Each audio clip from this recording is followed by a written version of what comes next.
It wasn't until we arrived in Cape Breton, Nova Scotia, that we learned there could be profound human consequences resulting from subsidies. The Cisco steel plant in Sydney had been the town's main employer for almost 100 years. Cisco had received billions of dollars in federal and provincial subsidies, especially after 1967, when the provincial government took it over.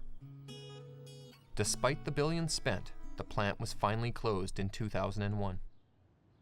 We wanted to know why the province had taken the company over. Arnie Patterson, a broadcaster and journalist, explained. At that time, and we're going back to October 1967, the steel plant had been a major muscle in that Cape Breton economy for 67 years. It involved thousands and thousands of people and dependents.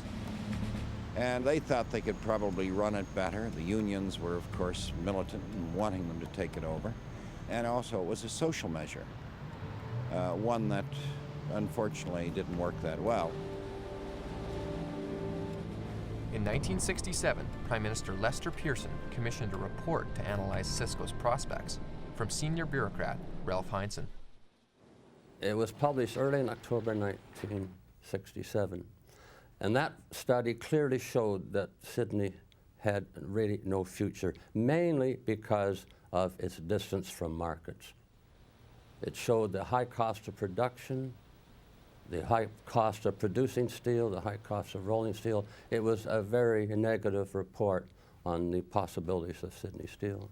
Was this the first report of its kind? No, it's about the fifth or sixth. All of the others showing the same thing. And since then, the provincial and federal governments have poured something like $2 billion into it. Essentially, what Cisco proves is you cannot save jobs which don't have an economic raison d'etre. It's that simple. Companies have a right to die too. You know, they do. And I don't think politicians should be allowed to get involved in giving of grants and large subsidies to companies. What would the steel industry be like if there were no subsidies? Well, the whole world steel industry will be quite different, not just that of Canada.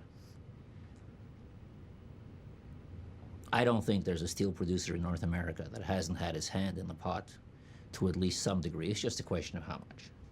What is interesting in the Canadian experience is that the companies which have been the greatest recipients, greatest beneficiaries of government largesse have been the greatest flops. But the biggest cost of Cisco is not the money. In Sydney, they have the tar ponds. These people have literally been killing themselves and their children by drinking water that's been contaminated by the tar ponds, by breathing air that's been contaminated. The real costs of the Cisco experiment we're just beginning to face up to as people show up in the hospitals with emphysema, lung cancer, all sorts of wonderful incurable diseases. People who are today 10, 15, 20 years old are going to be deadly sick by the time they're 40, and they're going to be in the hospital. To me, that's not only counterproductive, it's the ultimate form of stupidity.